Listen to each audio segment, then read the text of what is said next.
The importance of discussing artificial intelligence may very well be crucial to human destiny.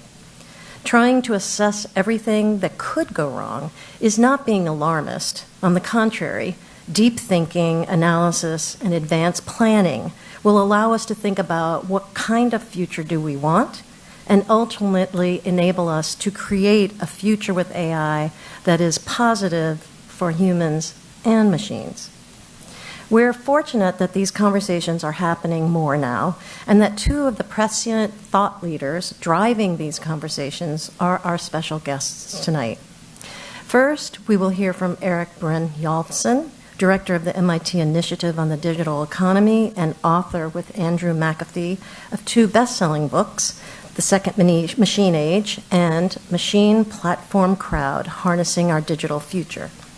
Next, we'll hear from Max Tegmark, co-founder of the Future of Life Institute and author of the new book just coming out, Life 3.0, Being Human in the Age of Artificial Intelligence. And I understand it's in its second week on the New York Times bestseller list. Congratulations. Then the two gentlemen will have a conversation together, and finally there will be time for questions with the audience before we conclude with a reception and a book signing. So without further ado, please join me in giving a warm welcome to Erik Brynjolfsson and Max Tegmark. Thank you. Thank you. I'm so delighted to be here. It's a pleasure to be able to have a chance to share some of the research we've been doing and some of the work we've been doing at the MIT Initiative on the Digital Economy about artificial intelligence and how it's changing society. I want to add my thanks. Thank you, Jack and Susie Reno, for supporting this, and thanks to the Museum of Science for inviting me, and especially thanks to Max Tegmark. We were just checking. We only know each other about 3 years, but he's become one of my best friends.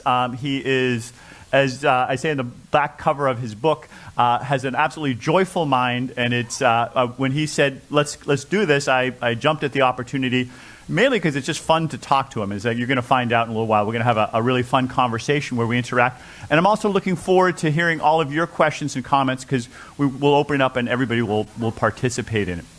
You know, we live in some very unusual times right now.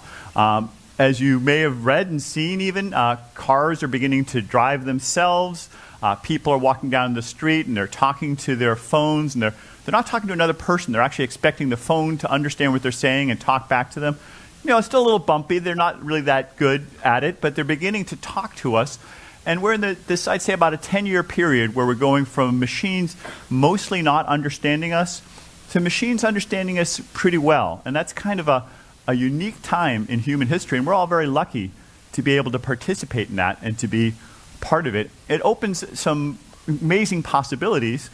These could be the next 10 years could be the best decade in the history of humanity, or it could be one of the worst, because the power being unleashed by artificial intelligence is unlike anything we've seen before.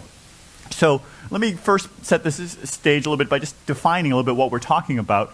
So you can think of artificial intelligence as this set of techniques to imitate the human mind. The classic test for it is the Turing test. Many of you may know that was proposed by the famous computer scientist Alan Turing. Could you speak to a machine and not know whether or not you were interacting with a human or a machine? Machines aren't really passing that test yet, but they're getting closer and closer, especially in certain narrow areas. Within that is a category called machine learning. And this is really what's driving a lot of the excitement recently, is that good old-fashioned AI was an area where we would teach the machines what to do. We would write down symbols and say, this is how you play checkers, this is how you play chess, these are the rules, and this is how you prepare taxes. And the machines would follow those instructions. Now, the machine learning revolution is taking over. Instead of us humans having to tell the machine step by step what to do, which frankly didn't work that well. It was okay, but it ran into a lot of barriers. Now the machines are learning themselves how to solve problems. They're figuring it out. And the way they do that, mostly, there's different techniques, but the main approach is that we give them lots of examples. Say, this is a dog, this is a cat, this is a dog, this is a cat. And I won't do it as many times as they do it to the machines. They usually do it 10,000 or 1,000,000 times. And eventually, the machine starts going, I think I see the pattern here. And it will start learning. And the nice thing is we have so much digital data now that we can show them lots and lots of examples of fraud or of successful go moves or of faces that eventually they start learning these patterns statistically. And a particular subcategory of that, where really the biggest part of the breakthroughs, especially in the past about 5 to 8 years, is in deep learning or deep neural networks, loosely based on the human brain. And let me show you some examples using deep learning, in particular a subcategory called reinforcement learning. These machines can learn new strategies on their own. So one example is the group of people at a company called DeepMind that Google bought, Google DeepMind.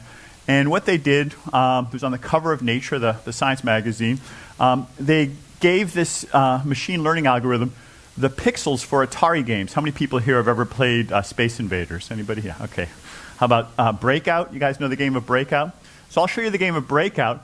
They just gave the machine the raw pixels, and they didn't say, this is a paddle, this is a block, this is a ball. The machine had to figure that out, learn it on its own.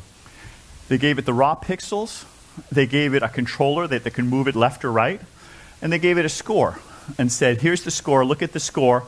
Your job is to move around the paddle to get or to move around the controller. They didn't tell it was a paddle. Your job is to adjust this controller and try to make the score as high as possible.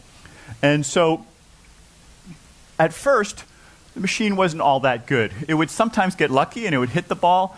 Other times it would completely miss it. It was basically randomly moving it around. But whenever it was successful and hit and got the score went higher, the machine was like, I got to do more of that. It was reinforcement learning, getting feedback on what to do more and more. And after about 300 games, it was really pretty good.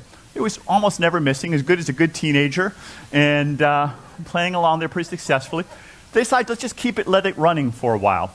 And the guys at Google DeepMind, they don't play Breakout a lot, and they didn't know that there was this strategy here. Look at what it does.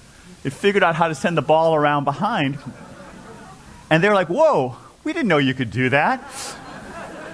So the machine had not only learned how to play, but learned how to play better than its designers did. Imagine a newborn baby being born and in the hospital, and you hand it a game, and by the end of the day, it's beating all the surgeons and doctors at the game. That's kind of how fast it's learning.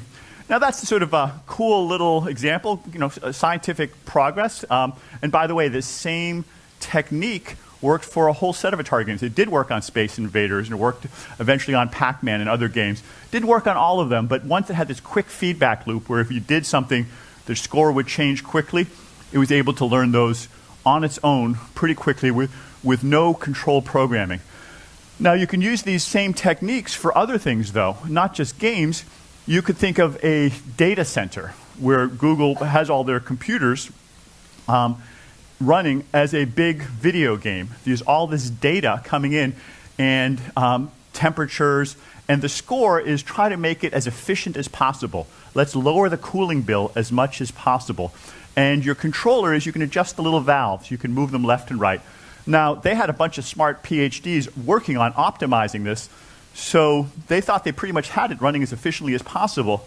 But once they put the machine learning algorithm against it, it got dramatically better. So here you see, this is before the machine learning algorithm was on. They turned machine learning on, and it got about 40% more efficient. And it was improving. Then they turned it off again, and it went back to the way it was before. So the machine had figured out how to run their data center better than all these geniuses at Google were running it. And it doesn't take much imagination to say, hey, let's not just do that for that one data center. Why don't we do it for all the data centers? In fact, why don't we do it for all kinds of factories? We could do it for steel finishing lines and for makers of any kind of an object. So there's room to apply these things to improve all sorts of categories. In fact, there's 3 big breakthroughs where machine learning has made a big difference that weren't important as recently as about 10 or 15 years ago. And we write about them, Andrew McAfee and I do in our book to some extent. Vision and language, interacting with the physical world, and problem solving. So for instance, you may want to get some snacks afterwards. Be careful what you're reaching for. There are some muffins here. Not all of them are muffins, though. Sometimes we can make mistakes when we're seeing things. And Fei Li at Stanford has developed a very large database called ImageNet with 14 million images, and each of them has been painstakingly labeled by humans as to what they are. And back in 2010, when they tried to have machines see what they were, the machines were not very good. They were wrong about 30% of the time. Today, they're wrong about 2.6% of the time, so they've gotten dramatically better. The steep curve was when they started using these new deep neural net machine learning algorithms. As a reference point, humans are about 5%. They haven't improved a whole lot over that time period. So we still have pretty much the same hardware and software. And so the machines have crossed that threshold. It's an important inflection point because what that means is that now many tasks that used to be better to have humans do them, well, it's better to have a machine do them, or at least more accurate to have a machine do them.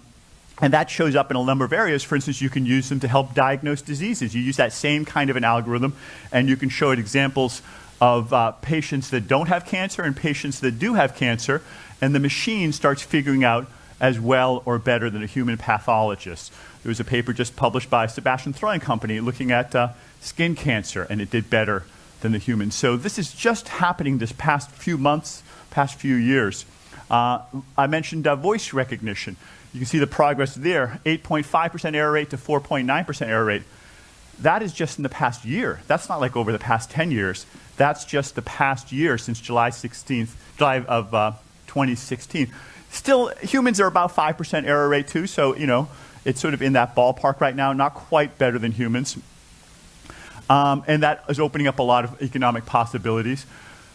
Interacting with the physical world, so once you can see and recognize things, for instance, you can recognize a pedestrian or a bicyclist, it starts becoming feasible to give control of the car to a machine. When they first started doing these, they made errors about 1 per 30 frames. That's about once per second, really not what you'd want to have in a car.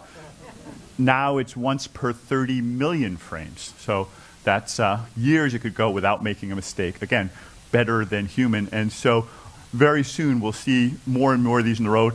I had the privilege of ridden in a bunch of them now, and I feel quite comfortable driving down the road, being driven down the road, making a left turn through traffic, waiting, and ultimately I think it'll be much safer. There are 30,000 deaths by humans, drivers today.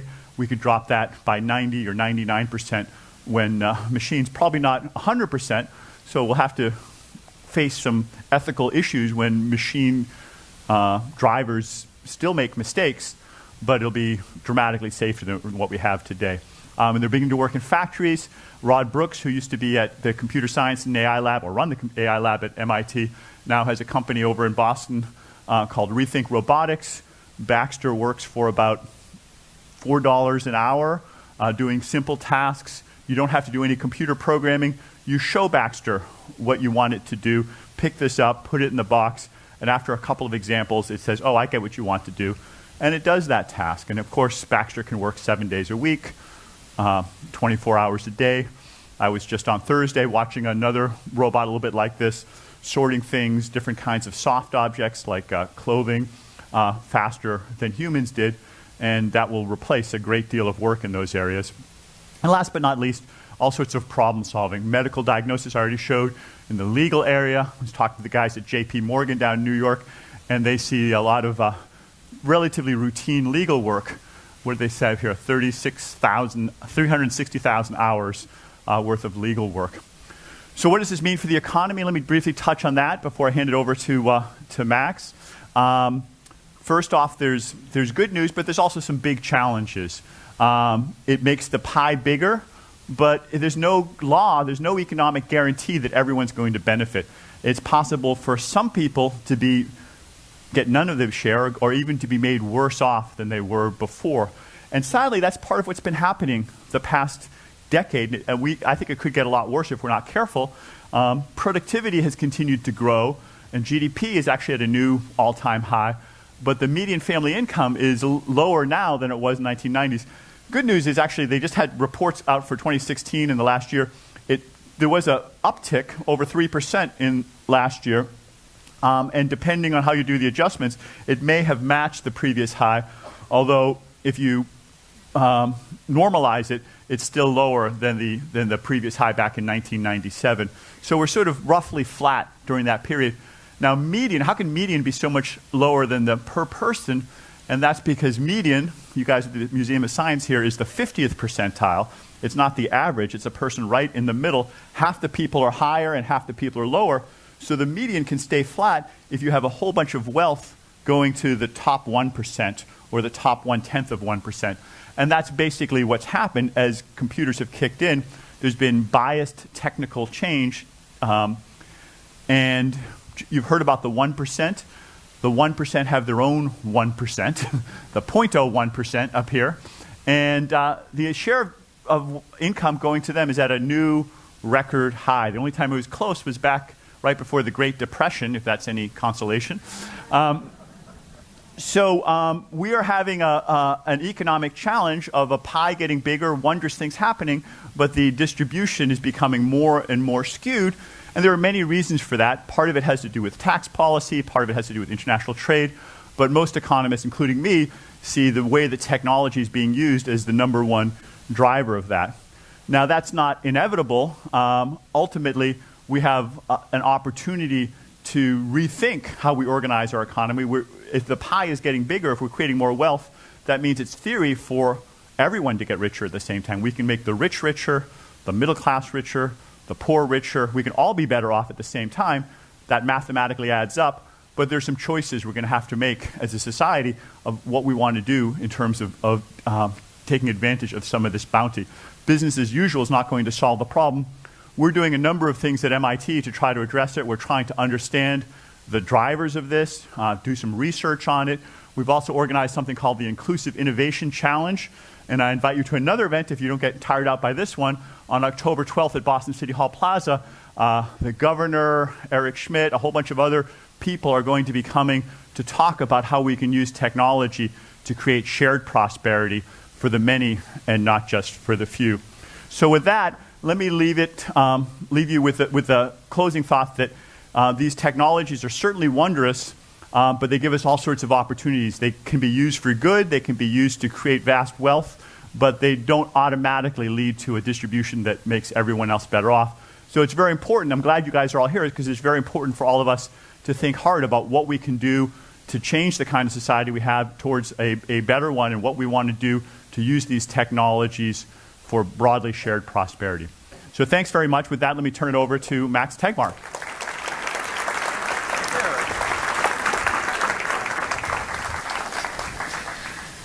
Thank you so much for inviting me here, and thank you so much, Eric, for your friendship and for your all too kind introduction and for setting me up so wonderfully here.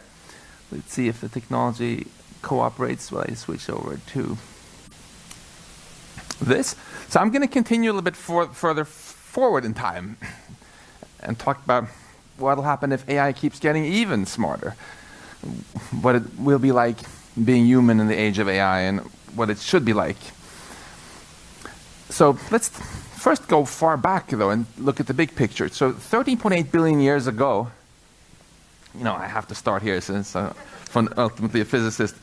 Our universe was very boring, with just almost uniform plasma everywhere, and nobody there to even witness it or enjoy it. Gradually, the laws of physics clumped this into galaxies, stars, planets, and so on. And about 4 billion years ago, the first life appeared here on Earth. That life was pretty dumb, though. I call it life 1.0 because it couldn't learn anything in its lifetime, like these bacteria here. Life 2.0, which is what I call us, however, we can learn. And if we use Eric Brynjolfsson's metaphor of thinking of us as a computer of sorts, then learning corresponds to uploading new software into our minds. If I want to learn Spanish, I can spend a bunch of time studying and uploading the Spanish module, and now I have these new skills, and I can say, hola, buenas noches, ¿qué tal? Right? Bacteria can't do that. And it's precisely this ability to learn, to change our own software, which has enabled cultural evolution, which made us the most powerful species on this planet. Life 3.0 would be if you can also design your own hardware. We humans are kind of trying to head in that direction. We're kind of at life 2.1 right now because we can get cochlear implant, artificial knees, artificial pacemakers, but we can But true life 3.0 certainly doesn't exist. Artificial intelligence might help us get there, though. We heard from Eric that AI is getting smarter. And we heard from Eric that traditionally artificial intelligence used to work like when it beat Garry Kasparov, the world chess champion, a little over 20 years ago. It used to work by people taking their own intelligence and encoding it into a computer program, which then beat Kasparov simply because it could think faster and remember more than he could. Whereas the recent progress, as we heard from Eric, has really been driven instead by machine learning, where you have very simple machines, often with simulated neural networks, a little bit inspired by human brains, and you just train them with massive amounts of data. You feed in a bunch of pixels, and out comes this caption. Oh, it's a group of young people playing a game of Frisbee. You take the exact same thing, put in this image, and it'll tell you that's a herd of elephants walking across a grass field. It gets even more striking if you look at playing computer games, as we saw in this nice example that Eric showed. Now, once a computer can learn to play Atari games,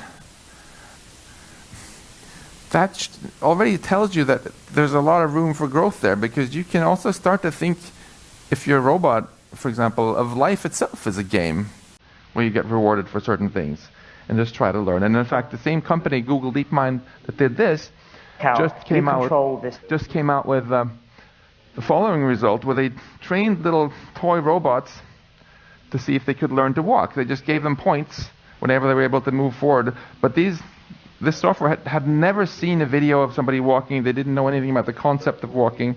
Okay, they did this in simulation because it was cheaper than doing it with metal objects that kept falling down.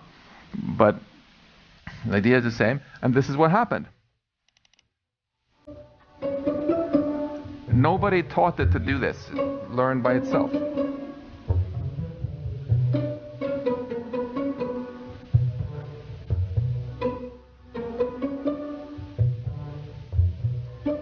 They tried a variety of different body types, including some more animal-like. You see, they learned to run, they learned to jump, and so on. And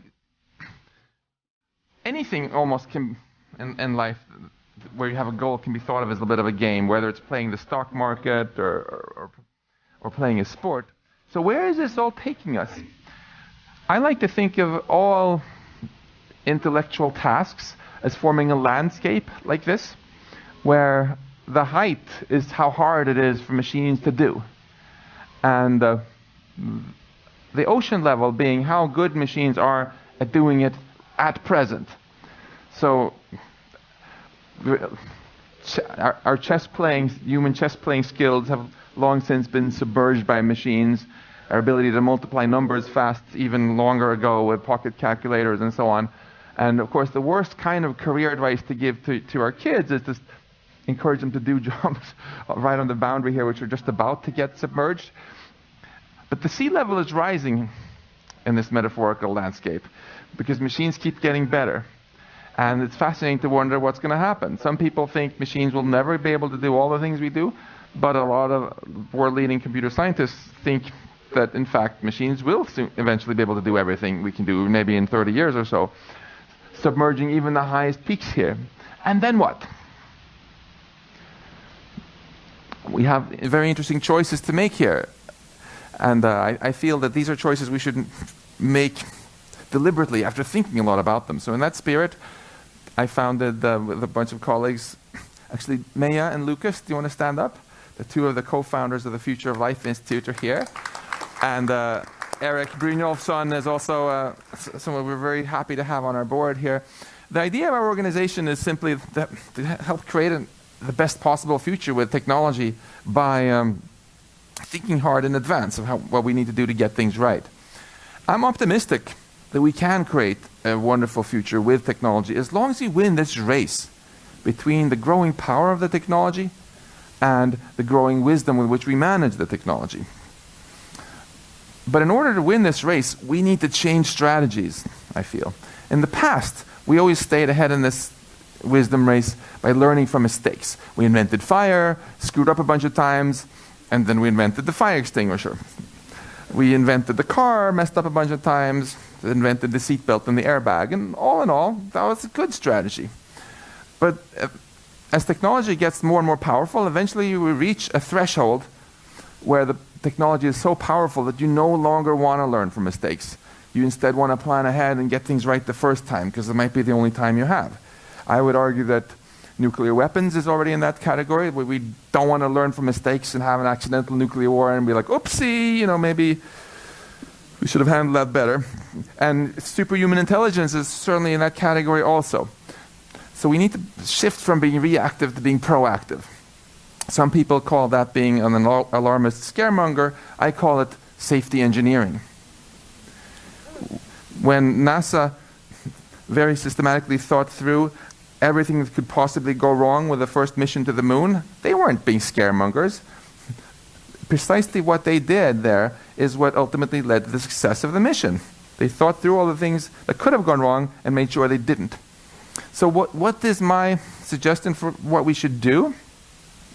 Let me tell you 4 things I think would be good. First of all, I think we should try very hard to make sure that we get an international treaty against lethal autonomous weapons. So the biologists and chemists are very happy that if I ask you, what is your first not bioweapons. And if I ask about chemistry, what does that make you think of? You're probably going to think of new materials rather than chemical weapons. Why is that? Because those scientists came out in force and persuaded the politicians of the world to make an international ban on bioweapons and chemical weapons. We physicists have a more iffy scorecard here, right? When you read about Kim Jong-un and Putin and Trump and the nuclear button and so on, you're like, we physicists feel pretty responsible for this. And the AI researchers of the world today feel very strongly that they want to be like the biologists and the chemists and keep all the wonderful power of AI focused on things like curing cancer and doing all the other wonderful stuff that Eric mentioned, rather than just making it dramatically cheaper to murder people anonymously. As a good economist like Eric Brynjolfsson can tell you, if you take something like that, like anonymous murder, and you drive the price almost to zero, the laws of economics are going to lead us to a place we don't want to be. So that would be number 1 on my list. Try to keep this focused on civilian things. And I think there's real hope for that, actually, because the superpowers all have a lot to lose there. Second, I think we should, as Eric said, really try our best to ensure that this growing pie that AI can create is used to make everybody better off. And I look forward to talking more with you right after this about what concretely we can do. And third, I think we have to invest in AI safety research. What do I mean by that? There are a lot of nerdy technical problems that we need to solve in order to be able to transform today's buggy and hackable computers into robust AI systems that we can really trust. Raise your hand if your computer has ever crashed on you. Oh boy, that's a lot of hands. How would that feel? Not good. Frustrating, maybe. But frustrating isn't the word you would use if what crashed was the AI that was controlling the US nuclear arsenal, for example, or other key infrastructure in the world, right? So it's incredibly important that we up our game in terms of AI safety research, making things work. Another key challenge is to just make sure that the goals that the machines have are really aligned with ours. It doesn't have to be, a frightening thing to be in the presence of other entities that are smarter than us, because we've all done it. When we were all little, about this big, we were all in the presence of more intelligent entities, our parents, right? And that was fine because their goals were aligned with our goals. But if you tell your future self-driving car to take you to Logan as fast as possible, and you arrive there covered in vomit and chased by police helicopters, and you're like, no, that's not what I asked for, and the car answers, that is exactly what you asked for, then you've begun to appreciate how hard it is to get machines to understand our goals when they don't have this shared reference frame. And just because they understand them doesn't mean they're going to adopt the goals. We all know how tough that can be just from trying to get children to adopt our goals when they full well know what we understand what we want, right? And then to retain our goals also. Like My kids are much less interested in Legos now than they were when they were little, so we program machines to be nice to us. We don't want them, as they get smarter, to start being as bored with us as my teenagers are with Legos. There are a lot of technical challenges there. And just to summarize why I think we should take seriously the possibility that we might get machines that are smarter than us, and why this AI safety research is so important, let me summarize this all in this very short little video here.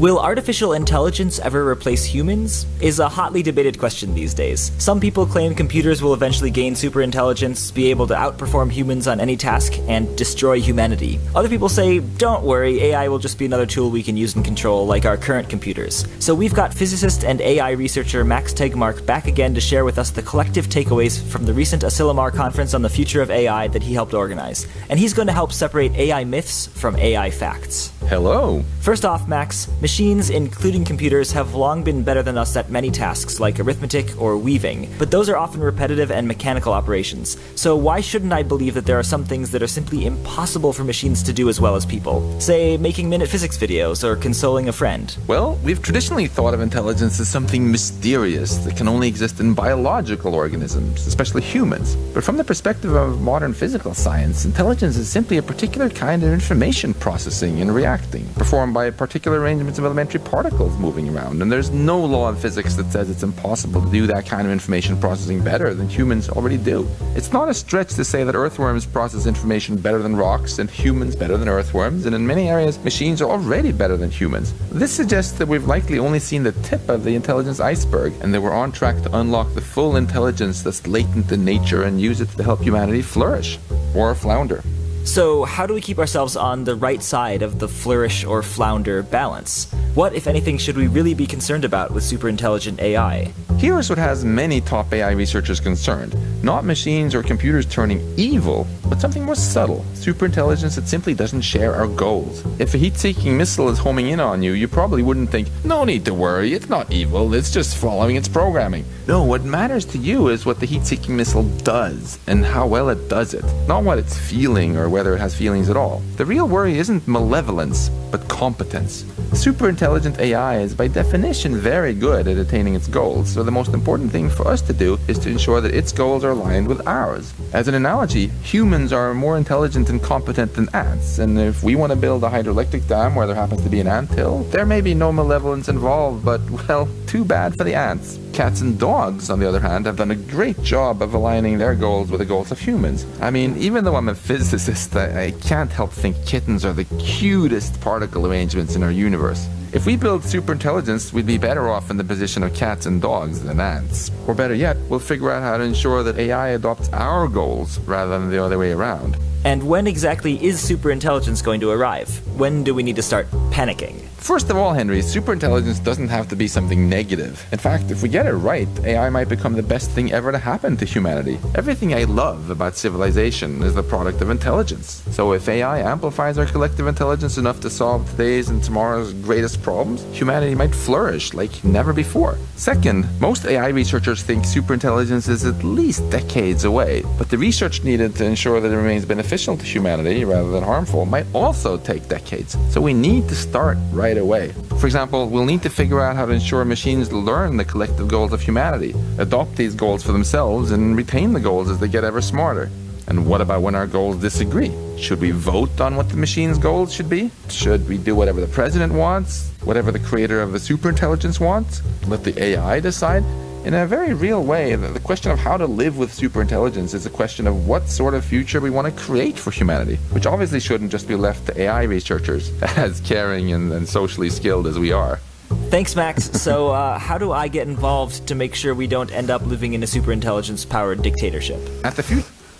Well, so on that note, I'm very, very interested to continue the conversation with Eric and with the rest of you to hear what kind of future you ultimately all want to create with this technology, because that really is not a question that should be left to geeks like myself alone, because it affects us all. Thank you so much.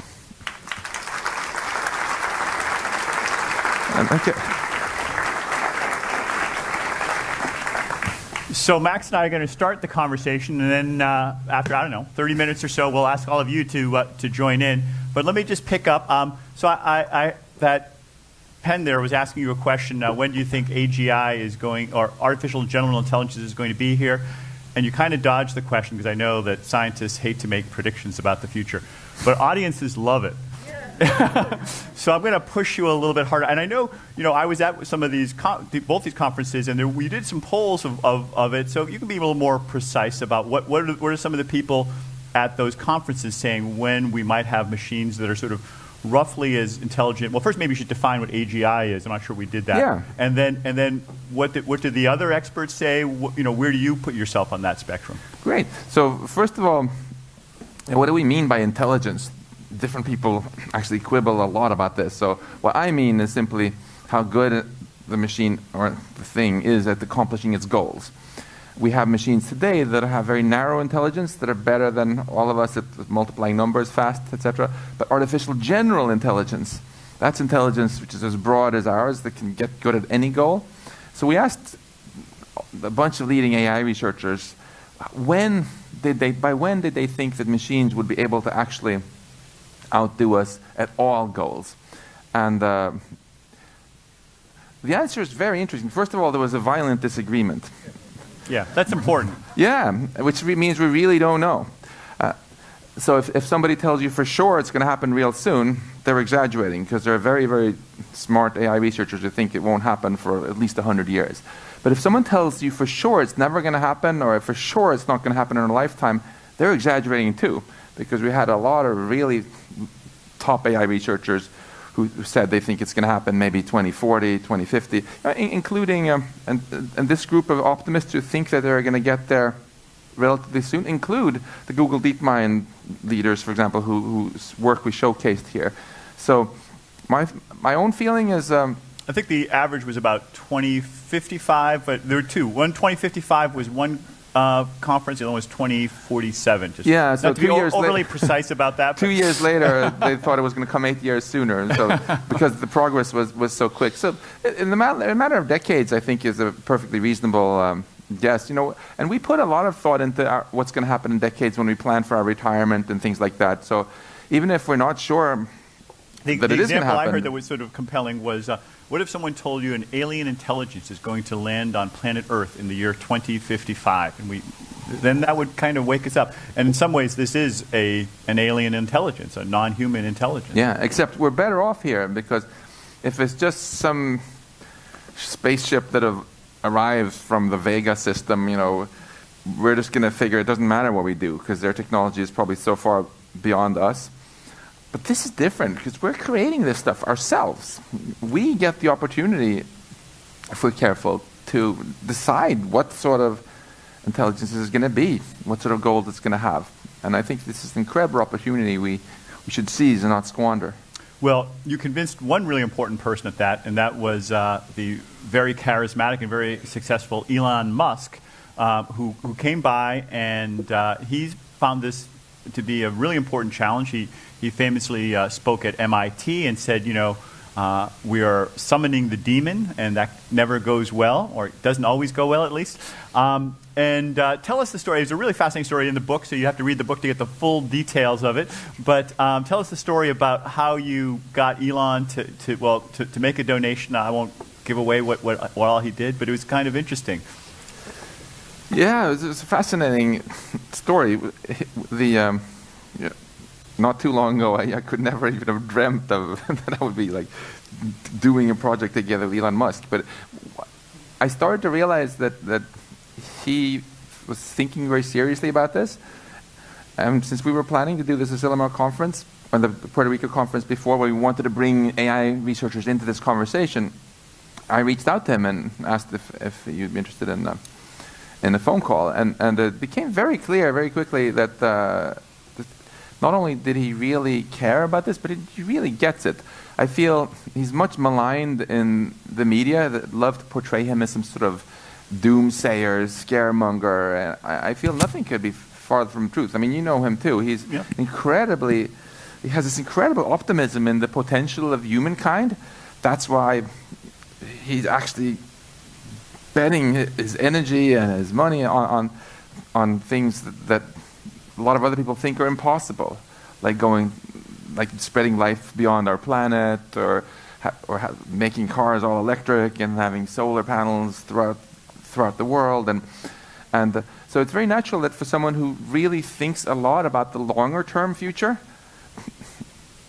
he's not going to want to dismiss the risk that might ruin everything, in 30 years. He wants us to take this really, really seriously. And what I tried very hard to persuade him of was that what we really needed to do was to get the AI community engaged in this conversation and show them that this wasn't about trying to stop AI research, but I talked about winning this race between the power of the research of the AI and the wisdom. That we didn't need to try to slow down the power, but instead help the other runner in the race develop the wisdom by investing in that kind of research. I talked about various kinds of safety research. They were all completely unfunded, and he very kindly agreed to be the first person ever to actually fund that kind of research. And it was amazing what happened. We after he pledged these $10 million, right, $10 million. That's a big number. Yeah, I mean it's a small number compared to what the U.S. government spends on research, but it was the first ever dollar pretty much spent on this kind of research. And we decided to give this out to anyone in the world who had good ideas for what to study. Deadline was short, topic was novel, weren't sure what was going to happen. We got 300 teams applying. Although there's a little part of the story that's worth. So you almost didn't make the announcement that night, right? I mean, that was a little touch and go, as I recall. So I was at the conference. I was watching you and him. You were kept going over the corner and having these discussions back when it's well, something big is brewing there. And I get heart palpitations just remembering. But that night, what was the reason why he almost didn't do it? The reason was he was trying to attempt the first ever landing of a first stage rocket booster on his barge. He had a few other things going, and he had been, this had been a dream of his for so long. And his press people had said, "You cannot distract the media from this, by having another big announcement like the day before." So finally, we came up with this. This was actually our friend Anthony Aguirre who found the magical diplomatic solution, which was he would make the announcement at the conference that he was going to do this.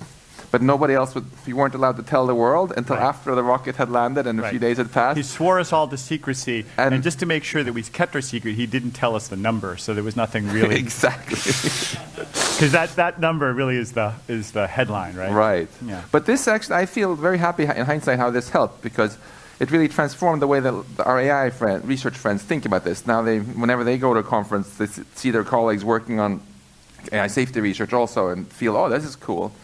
And they feel that this is something they can help with, rather than feeling that they're just under attack. Right. So you also mentioned North Korea and some of the risks there. I know that you mentioned not just banning lethal autonomous weapons, but you also have a project to reduce nuclear proliferation. This is not nearly as distant or hypothetical. It's not 2047, it's like 2017 that we're having. I guess it was today that the North Koreans sent a missile over Japan again? Yeah. Is there anything, so do you have a concrete thing that we can do about that, or anything we should be thinking about? First of all, even just bringing it up is a step in the right direction. I think this is very much the same phenomena that we're talking about with AI here. We humans, through science, understand our world better and better, and we use that to build technology that can amplify our own power more and more. And we have to make sure we have the wisdom to be ready for it, right? You would never walk into a kindergarten and just say, hey, here's a box of hand grenades, why don't you play with this?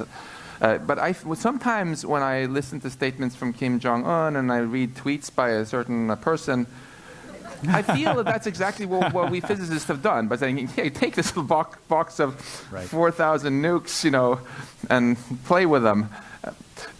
In hindsight, maybe this could have been handled better. I think... How? How could it have been? Today, or even, it can be handled a lot better. If we want to have Russia and the U.S. obviously want to have ironclad deterrence to make sure the other side doesn't nuke them, how many nuclear weapons do you need to deter Putin? Well, maybe 100, maybe 500. If you take out the largest 500 Russian cities, there's not that much left, right? If I went down the list of the largest U.S. cities. By the time I got to 900 something, I was in Woburn, Massachusetts, so right next to where I live. Russians don't have to take out Woburn to deter us. But we don't have 900. Putin doesn't have 900. He has 7,000. No offense to those of you from Woburn. Yeah, anyone from Woburn? Yeah. Why does Russia have 7,000? Well, because we have 7,000. Why do we have 7,000? Because Russia does. If Putin and Trump got together and said, okay, let's start by making an agreement, cutting it down to 1,000 each, the deterrence would be completely unchanged. It would be absolutely equal. It would not in any way reduce our deterrence against Kim Jong-un either. It would just be a step in the right direction. So I think just getting a bit more awareness of the risks that our technology poses, so we can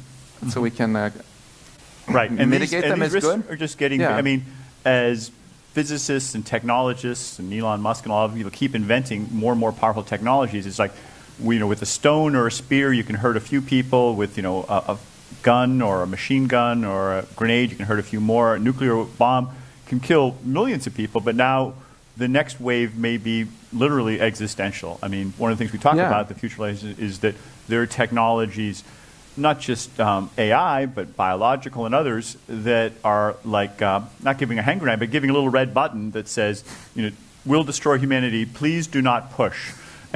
Right. Suppose we handed out one of those to each person on the planet. Yeah. And how long do you think we'd survive? Exactly. I mean, I bet there were people during the Stone Age also who, for whatever reason,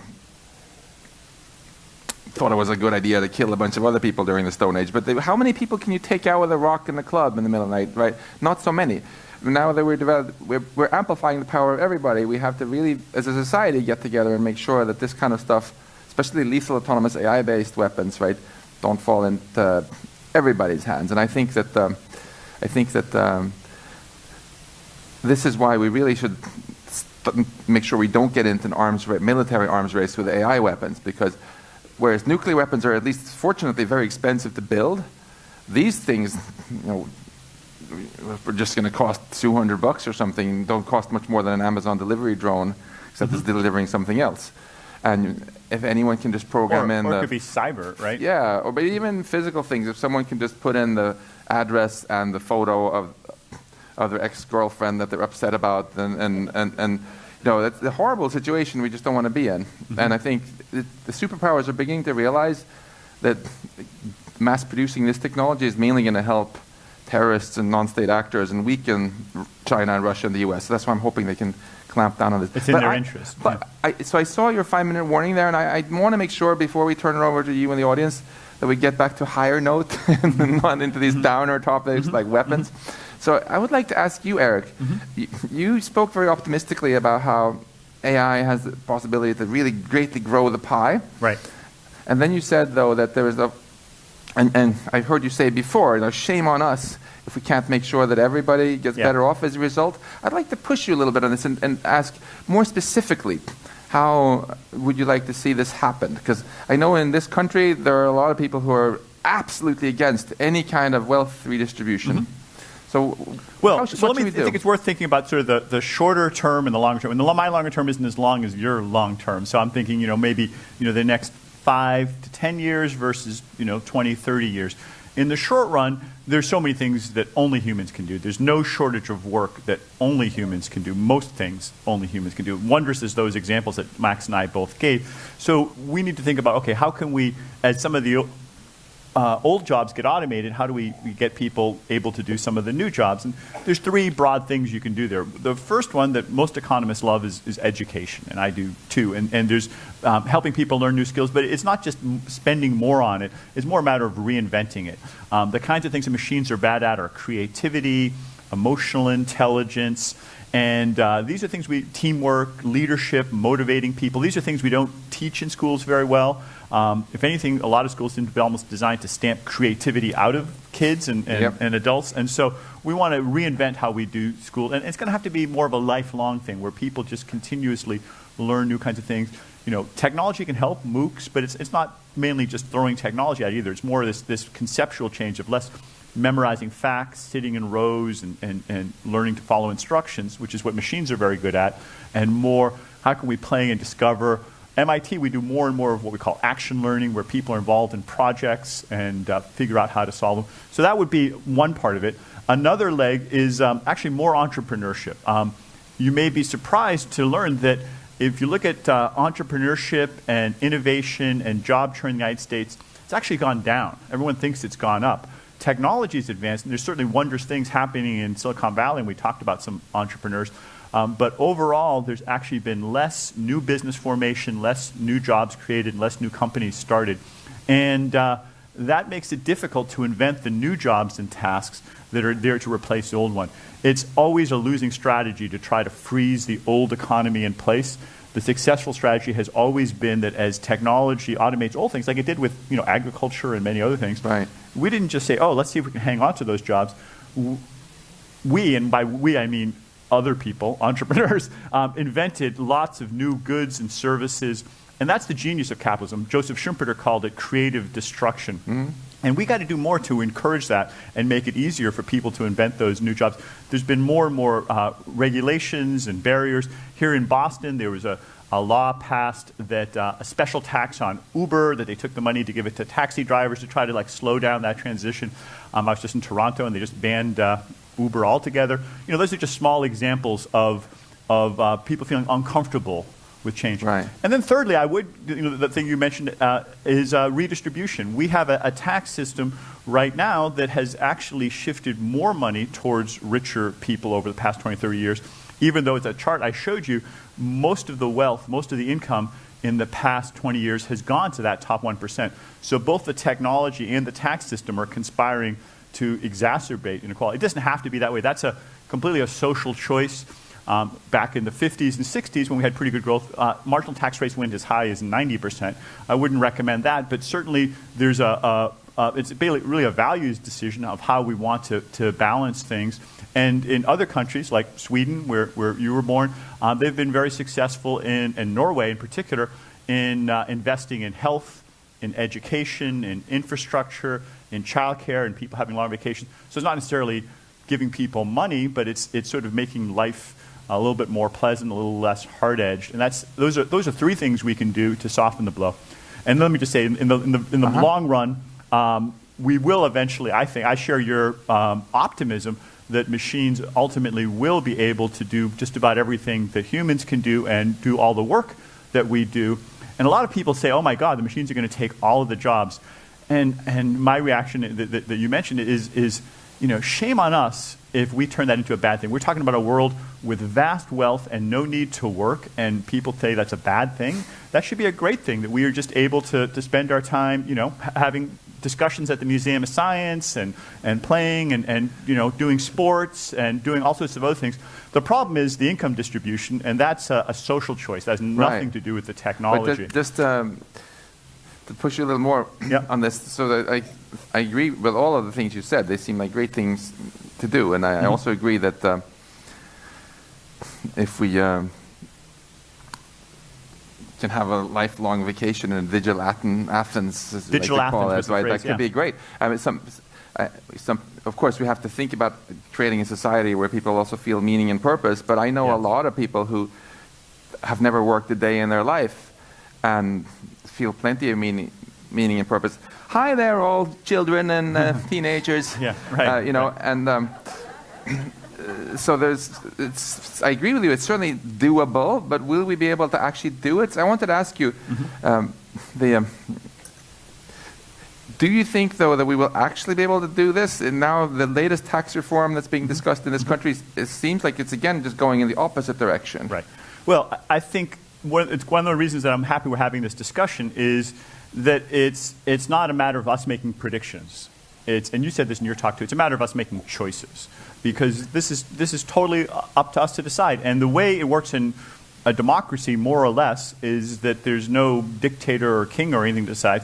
We, the people, decide. And I've talked to the folks in Congress and even people more senior than that, and they basically say, look, I like some of your ideas, but unless the citizens, unless the voters are clamoring for it, we can't go out in front of them. We have to listen to what they're saying. So it starts with changing the conversation and deciding, having a deep consideration. What values do we have? What do we want to do? I have no doubt about its feasibility, its economic feasibility. Its political feasibility is, that's a choice that's up to us ultimately. Is there... Should we take... All right. Well, that's a good note. I mean, it would be very interesting to hear all your questions and comments. In my understanding, there's a couple of microphones here. Maybe we can bring the lights up. And we'd be delighted to hear what questions. There's one over there I see and one over here. Delighted to hear what kind of questions and comments you all have. Yeah. And since we have a lot of hands, I think try to keep the questions relatively brief and make sure that they, in fact, are questions. Sorry. First question right here, over here on this side. Good evening. I'm Anton Spaans. I have a question about the economic consequences of artificial intelligence.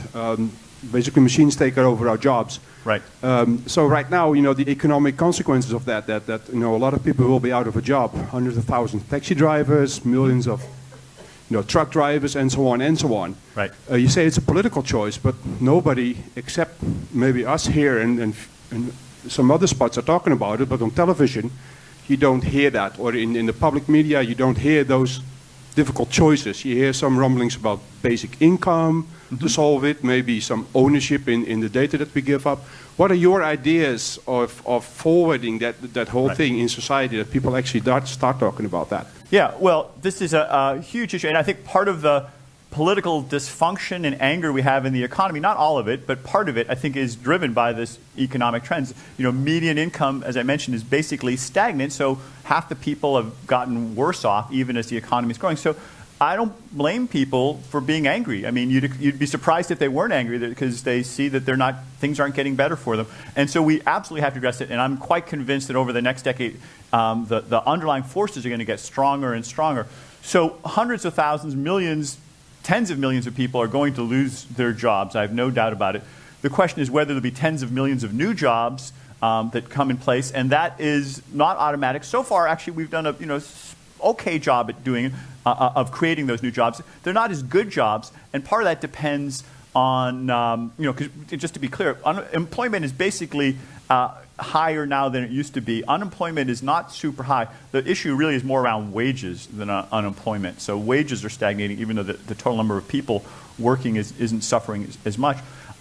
Can we create new and better jobs? And as I said, I think there's lots of work to be done in childcare, in healthcare, in elder care, in creative work, in teaching, in science, in arts. And the pie is getting bigger. We can afford to spend more on that if we want to. The money is also there. So these are some social choices.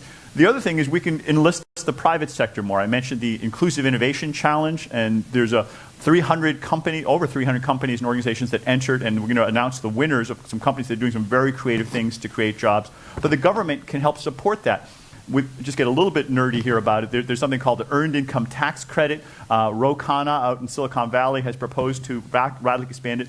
It's basically a little bit like the basic income, but it's tied to work, so that if you work more, have low-income jobs, they'll supplement it, and it basically takes an $8 an hour job and turns into a $12 or a $15 an hour job, not by having a minimum wage, which has the employer pay all of it, but having all of us contribute to it. And that way the employer has no disincentive to hire the person. The employer hires them just like they did before. The person gets more money. And it gets to Max's question about meaning. A lot of people do feel like they want to be part of the society in a contributing way. And over time, I think people feel more comfortable playing like our kids do. But right now, I think if you just write people checks, a lot of people don't feel satisfied about that. I've talked to some of my sociologist friends, and they feel like having a way to contribute to society is part of it too. But I know there's a lot of other answers, so let me just stop there. There's a lot more we could do, but let's get some other people have a chance. Next question to your left. Thank you both. Sorry, can you hear me? Yes. Thank you both for being here. So in recent years, many people have taken to the streets in an attempt to solve this problem by asking people to solve it, and every nonviolent revolution has been stymied because the people with their fingers on the buttons also have buttons that they can push to stop that. I see most technological advances in recent years as preventing that.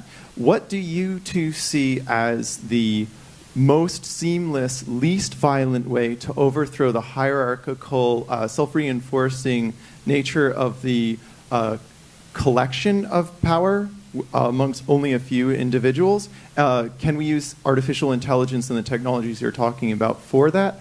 And how would you apply them in this case? I think that's a very interesting question. All technology is a double-edged sword, obviously, even fire.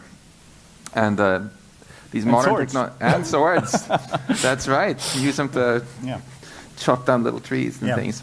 And certainly one can use these modern technologies also for positive social change. I feel that what's happening actually is that the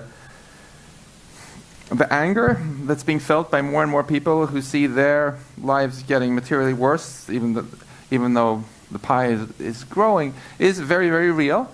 And you couple that with major cuts also in availability of higher education. So you have a lot of angry people who have not had the opportunity to learn the full details of what's actually happening. That's a dream come true for any demagogues and populists, right?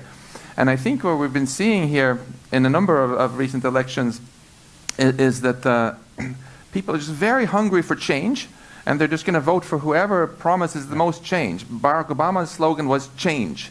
And in a sense, Donald Trump's slogan was also change, because a lot of people didn't feel they got enough change from the Obama things. Then Trump and Sanders both promised a lot of change. Brexit was the option that was the biggest change. And ultimately, I think it would be really, really helpful if people can think of clever ways of building a social movement that can actually tap into this anger of people, show people solutions that will actually work. Eric's new book, Machine, Platform, and Crowd, talks precisely about sort of drivers that businesses have very successfully used to use modern technology to be disruptive. And I would love to see some of these same ideas to be used to transform our society into something that functions better. Let me just add to that very briefly. I mean, there's a ton of tools available for centralizing power, but at least as many for decentralizing power, to giving power to the crowd. That was at least a third of our last book, the newest book, is about whether it's social media or lots of other tools for tapping into the millions or billions of brains. We all use Wikipedia and other things. I just want to push back on one part of what you said. I'm not sure that the answer is to overthrow what we have right now. Maybe it's because I'm older. But I think we've actually had some institutions that have been incredibly valuable for creating power to the people, and there are countries that have used them more effectively, and we just talked about some of the Scandinavian countries that do that. And if we could restore some of those institutions, that might be helpful. But if we don't, I think if we fail to live up to the promise of what the institutions were originally designed for or hoped for, then I think we will have them overthrown. I don't think the United States is immune to that, and I think the kind of revolution that we've seen in many other countries, other times, and even the United States 200 years ago, could happen here. And so the people who right now are in power should be very aware of that if they don't think about ways of creating shared prosperity, then people will come after them with the pitchforks like this guy's going to. Okay, we have our next question right up here in the front. I think we can address some of the fears of the artificial intelligence turning against us by looking at the movie War Games. The only way to win is not to play. And if we look at just very simple game theory, I mean, we know that the secret is almost always cooperate and not compete. And any intelligent computer is going to learn that, right? Yeah. Isn't that? So that's a very good question you raised there. How do you make people cooperate rather than fight? I think that one of the most powerful ways to keep people cooperate is to have them all think about a positive shared vision that they have.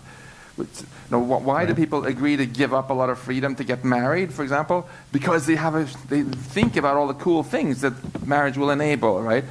And it's the same for all collaboration. It's because all parties realize that, hey, if I put this little petty thing aside and collaborate, I can do this great stuff. Now, what are we actually doing as a society when we envision the future? Kind of exactly the opposite. oh, if you go to the movies and look at the visions of the future, they're almost all dystopias. It's the Terminator or you name it, right? And my wife Maya likes to point out that that's exactly the opposite of what we actually have to do. You know, Eric and I often get students coming into our offices at MIT and asking for career advice, right? I always ask them, where do you want to be in the future? And if she says, oh, in 20 years, maybe I'll have cancer, maybe I'll have been stabbed, you know, that's a terrible way to plan her future. I want her to have her eyes sparkling and excited, and this is where I want to be. And then you can think about challenges and how to avoid them. We as humankind need to do that too. In fact, that's a key reason why I wrote my book. I wanted to really encourage people to think about what sort of future you're excited about to create with all this technology. And I'm hoping that this can really foster the kind of collaboration that you're talking about, where people say, yeah, if we actually work together, we can get there. That just seems like the perfect place to end, actually. Working at the idea of cooperation and how can we work together to envision a better, or at least a really positive future. So I'm going to take the priority here of saying that we're going to now invite you to join us to continue this conversation at a reception and a book signing. We'll have desserts. It's in the museum's cafeteria, so you'll have to exit the theater and then turn right and then follow the signs and then ultimately down to the bottom floor. Eric and Max will be there to be talked to, and hopefully we can all talk to one another, because there are some really amazing comments and concerns and hopes that were raised here. So thank you, gentlemen, so much. This has been very eye-opening and amazing. Thank you. Thank you. That's wonderful. Thank you so much. Thank you. Sorry.